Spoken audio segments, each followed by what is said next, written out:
What do I, oh, I have the cap on. That explains a lot. Where are you going, Piper?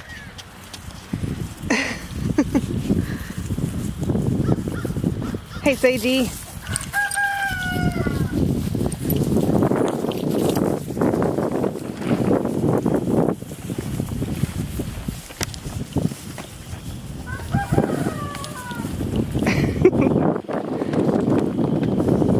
Hey, sleepyhead. Hey, pretty girl. There goes the terror. She's just running around in circles around the hay trailer. Hey, Rosie, where you going? So I thought I would do a little update about the puppies because they're going to start going to their new homes this weekend, some of them. So they're not all sold, but the ones that are going to be going home soon. So I wanted to get last little bit of footage of everybody, although I don't think everybody followed me out here out of the barn. Let's see, we got one white one there, one brindle. There's our Rosie, another white one, another white one. So all 4 white ones and all 3 brindles are out here. And Rosie. So Cora Bean is the only one who did not follow us. This is little Rosie. She's the one we're keeping. Yes, her is. So it's been interesting watching them grow as some of them kind of take on, like Rosie here, she looks more like her dad, which was the Great Pyrenees, and she acts more like him too. Lakota, he's my favorite, and he's just very, very laid back and very chill about pretty much everything unless he thinks, you know, there's a danger afoot. But she kind of acts like him. She's just chill. She doesn't, you know, want to play as much as some of the other ones. She's just kind of relaxed, and she likes her food, as you can see, because she's the fattest one. And that's Piper, our little basset hound, who is loves to play with them because she's still kind of a puppy herself. And some of them are more like him. So it's just been neat to see them grow. We got 4 that are solid white like the Piers, and then 3 that are brindle and white like Sage, and then 2 that are the sable color, which is a really common Anatolian color, and I think that one of Sage's parents was the sable color, I think. I know she has relatives that are sable color because some of her litter mates were as well. So I just can't remember exactly, you know, which one was what, but it's been fun watching them grow.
finally made it to Lodge.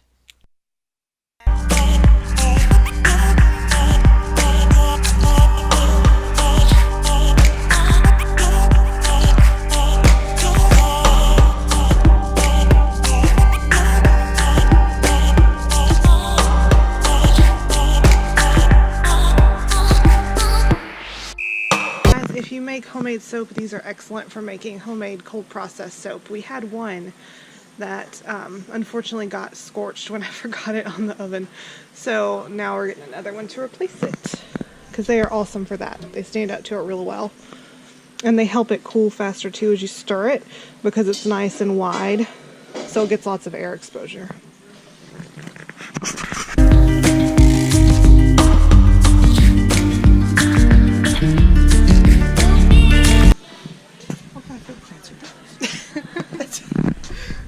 That looks like little cat prints. Maybe that's why it's on the discount rack.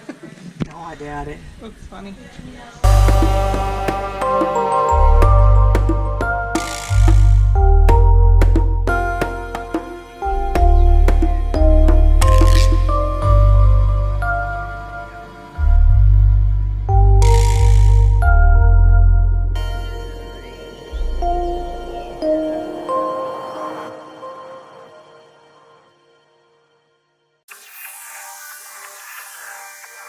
You are definitely not from Tennessee if you've never had a moon pie and an RC Cola.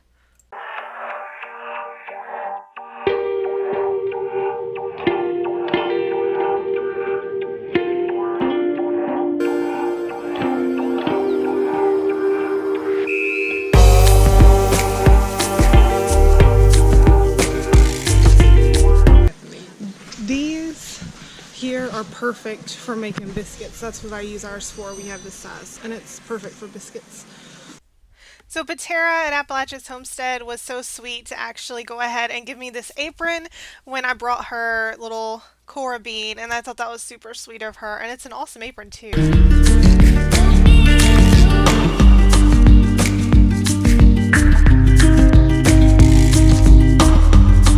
So Patara recommended this pizza place to us. It's called Steve Areno's in the little town of South Pittsburg, and they have really delicious pizza.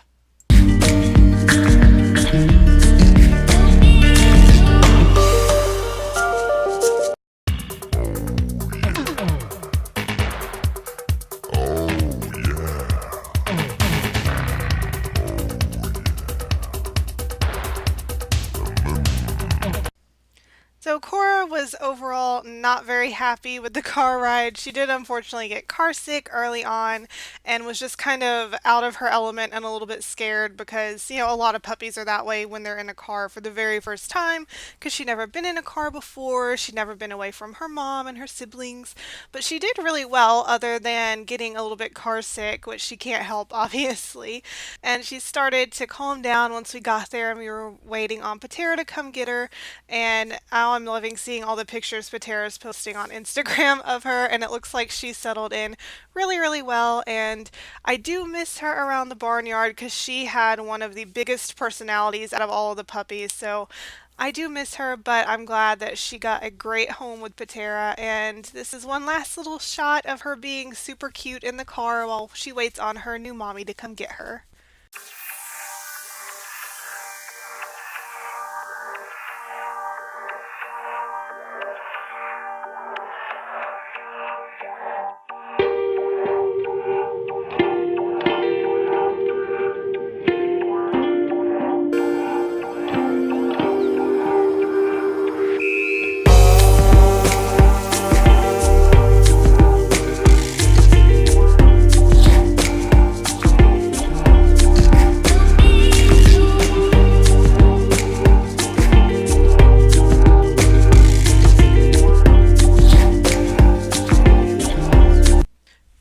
Discovered on the way home when it started snowing that there's something broken in my car, and I don't remember what it's called, but it makes the back end fishtail really, really bad every time it hits anything that's like a little bit slick.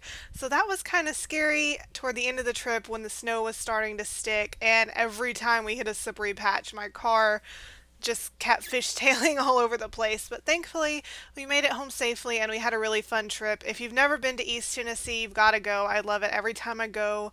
It's just beautiful up there. So thanks for watching and I'll see y'all later.